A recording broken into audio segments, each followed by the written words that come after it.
Salut, je tenais à parler par rapport à la situation du Mali et à faire une petite analyse dessus parce que j'espère que tout Africain et surtout tous les panafricains ont pu comprendre le jeu qui a été joué au Mali par les Occidentaux, la France et les États-Unis en tête et en particulier.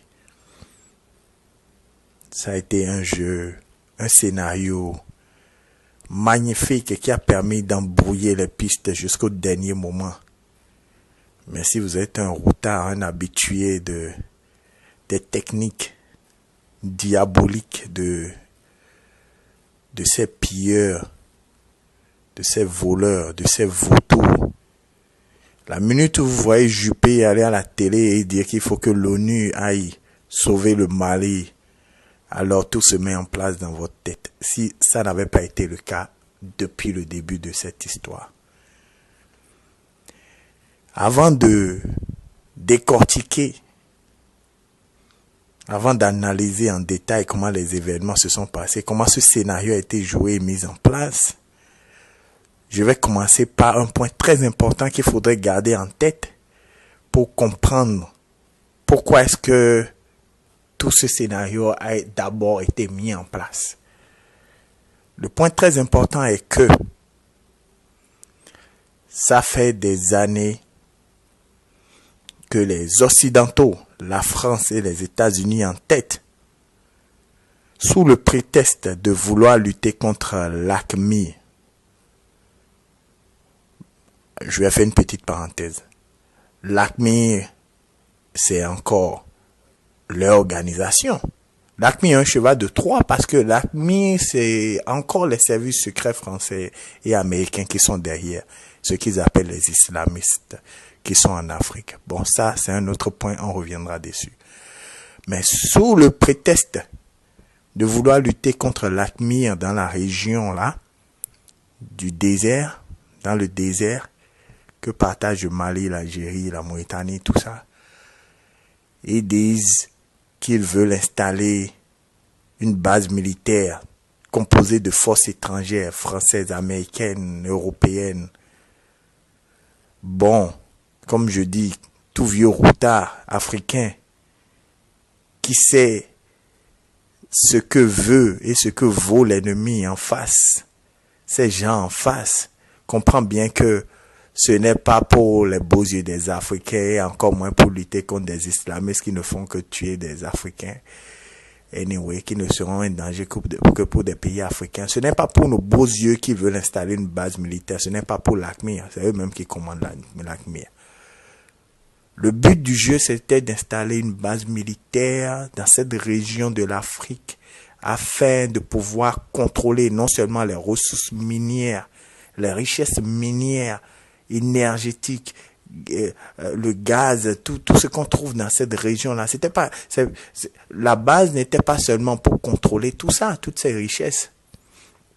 C'était aussi pour pouvoir mettre la pression sur tous les chefs d'État, nos traîtres, les traîtres de chefs d'État, les gouverneurs là, les préfets là, qu'ils ont installés là, qui oseraient commencer à ouvrir et à donner trop de largesse à la Chine dans la région. La militarisation de l'Afrique pour ces pays-là devient une priorité stratégique parce qu'il faut contrôler les ressources minières avant que la Chine ne les contrôle, pour ne pas parce que la Chine va leur passer devant, quel que soit ce qu'ils sont en train de faire. Mais c'est ça le but du jeu. Ils ont commencé avec l'Afrique centrale, avec le faux prétexte de Kony. Mais vraiment ça, c'est une insulte à l'intelligence de tout homme. Tout Africain qui se respecte avant qu'ils disent tout homme. Que c'est pour Kony, ils sont allés installer des militaires un peu partout en Ouganda, au Congo, tout ça, qui vont contrôler toute la région là et les richesses qui sont là-bas. Maintenant, la prochaine étape, c'était l'Afrique de l'Ouest et un peu l'Afrique du Nord avec l'Algérie qui n'est pas trop d'accord là. On va installer une base militaire après déstabiliser l'Algérie, tout ça. Bref, Ça, c'est le point important à garder. Mais, voilà que le gouvernement malien s'est toujours opposé à ce qu'on installe des forces étrangères sur son territoire, qu'on installe une base militaire étrangère sur son territoire. Alors, qu'est-ce qui s'est passé? D'abord, on commence en déstabilisant le Mali avec une fausse rébellion. Tout le monde sait aujourd'hui que la rébellion Touareg, la soi-disant rébellion Touareg, est soutenue, financée, armée par la France. Alors, on déstabilise d'abord le Mali avec une rébellion Touareg. Au moment où la rébellion Touareg est en train de combattre avec les forces maliennes, mais n'ont jamais réussi à prendre une ville. Qu'est-ce qui se passe? La communauté internationale, l'ONU, CEDEAO, tout ça, Union africaine, ne se sont pas proposés pour aller aider le gouvernement légitime à lutter contre les rebelles. Tout le monde s'est tué. Vu que les rebelles, faux rebelles, armés par la France, là, n'arrivaient pas à avancer, qu'est-ce qu'on fait? On organise, deuxième étape, on organise un faux coup d'État. Le faux coup d'État a plusieurs buts. Premièrement, le coup d'État déstabilise complètement l'État malien. Ce qui ouvre la porte aux rebelles qui avancent et prennent des villes. Ce que ces rebelles n'arrivaient pas à faire alors quand il y avait le gouvernement. Pourtant, les putschistes, ceux qui ont fait le coup d'État, reprochaient à l'ancien gouvernement de ne pas pouvoir protéger le territoire malien. Mais en quelques jours, là, les rebelles ont pris encore plus de villes ont pris des villes qu'ils n'arrivaient pas à prendre sous le gouvernement malien, sous ATT. Je ne dis pas que ATT est parfait, mais il avait ses désaccords et ce désaccord vital, crucial qu'il avait, qui était de ne pas laisser une base étrangère s'installer, a décidé de son sort, bien qu'il ait été un bon sous-fifre aussi. Donc, le but premier du coup d'État est de faire tomber, casser complètement l'État, le fonctionnement de l'État. Ce qui fait qu'on ne peut plus défendre le pays efficacement. Les rebelles avancent alors. Deuxième chose. Les soi-disant rebelles, les soi-disant putschistes, qui sont aussi instrumentalisés par la France. La France est derrière. Qu'est-ce qu'ils font? Ils ne défendent pas le pays. Ils restent là à parler, ils font semblant d'avoir des querelles. Pendant ce temps, les rebelles avancent. Jusqu'à là, la CEDEAO n'essaie pas d'arrêter les rebelles. Rien du tout. Ensuite, troisième étape, qui est aussi un autre but du coup d'État. On met un embargo sur le Mali. Alors, pourquoi est-ce que c'était un but du coup d'État aussi?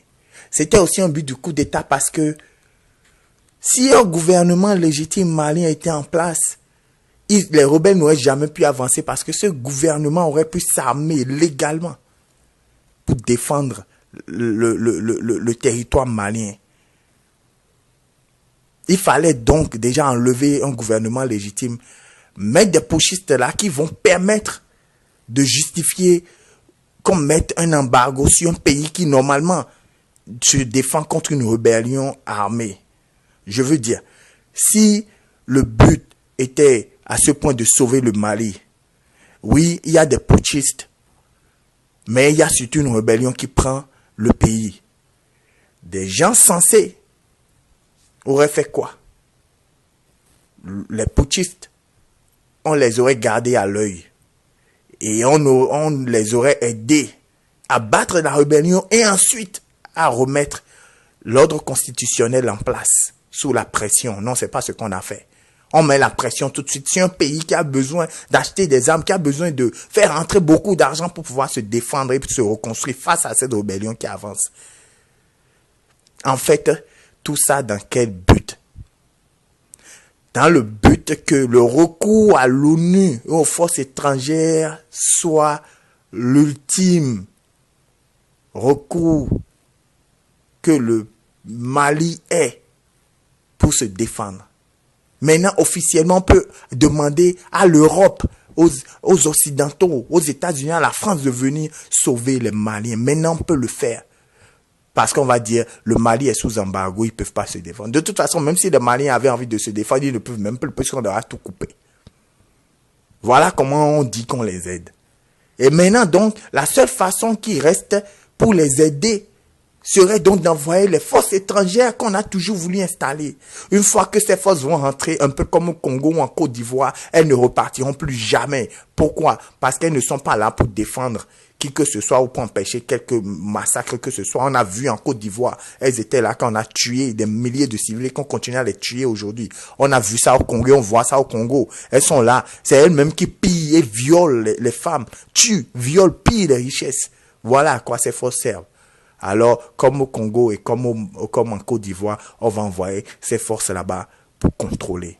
Et elles ne partiront plus jamais. Voilà comment est-ce qu'on militarise. Et voilà comment on contrôle militairement l'Afrique. En montant des scénarios rocambolesques. Voilà la situation du Mali. Je sais que je me suis un peu emporté dans mon analyse. Mais il y a des points qui touche. Et il faut que tout Africain se réveille et commence à comprendre la niaiserie de démocratie ou d'universalisme ou je ne sais pas quoi, tout le monde s'aime tout ça. Ce sont des discours. Il faut savoir faire la part des choses entre des discours et le monde réel. Et dans le monde réel, on ne nous fait pas de cadeaux. La paix viendra quand on sera dans un monde de paix. Pour l'instant, on est dans un monde où les gens ne blaguent pas avec nous. Nous devons donc comprendre que pour survivre, il faudra qu'on se défende et qu'on comprenne qu'il faut qu'on se défende, qu'il faut qu'on se batte. C'est ça le mot. Donc voilà le scénario qui s'est joué au Mali, le faux prétexte. Et, excusez-moi, j'ai oublié un point. Pendant tout le cours de la rébellion, nous n'avons jamais entendu parler de l'AQMI. Comme par hasard, aujourd'hui l'AQMI apparaît et il faut que le jour, et c'est ce jour-là que Juppé décide d'envoyer des soldats pour sauver contre les islamistes. Ces islamistes qui apparaissent et disparaissent au bon gré des intérêts des Occidentaux. Voilà. Maintenant, des forces étrangères iront au Mali, occuperont le Mali et mettront le Mali et l'Afrique de l'Ouest sous dictat. Nous mettrons au pas. Contrôlerons l'Afrique de l'Ouest comme on contrôle le Congo. Voilà ce qu'ils veulent. L'Afrique centrale complètement cassée. L'Afrique du Nord complètement cassée. Et maintenant l'Afrique de l'Ouest complètement cassée. En proie des guerres. Comme ça, ils pourront mieux piller parce que ce sont des vautours qui se nourrissent sur les cadavres, le sang des peuples opprimés. Voilà, j'espère que mon analyse vous aura ouvert les yeux. Faites des commentaires, posez des questions, d'accord, pas d'accord.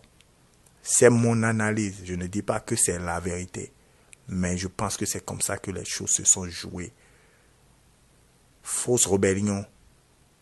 Faux putsch pour pouvoir justifier l'embargo qui empêcherait et empêchera le Mali de se défendre afin de justifier le dernier recours qui serait l'occupation militaire, c'est-à-dire faire venir des forces étrangères européennes, américaines, installer une base militaire au Mali, ce dont ils rêvaient depuis des années et que le gouvernement officiel malien refusait. Il y aurait eu un gouvernement officiel au Mali, il n'y aurait pas eu le coup d'État, que le gouvernement malien se serait défendu et que les rebelles n'auraient jamais pu prendre une seule ville parce que, dos au mur, le gouvernement malien avait toujours les moyens de légalement s'acheter des armes pour défendre son territoire. Donc ces rebelles n'auraient pas pu faire grand-chose. Voilà. Merci. et à bientôt.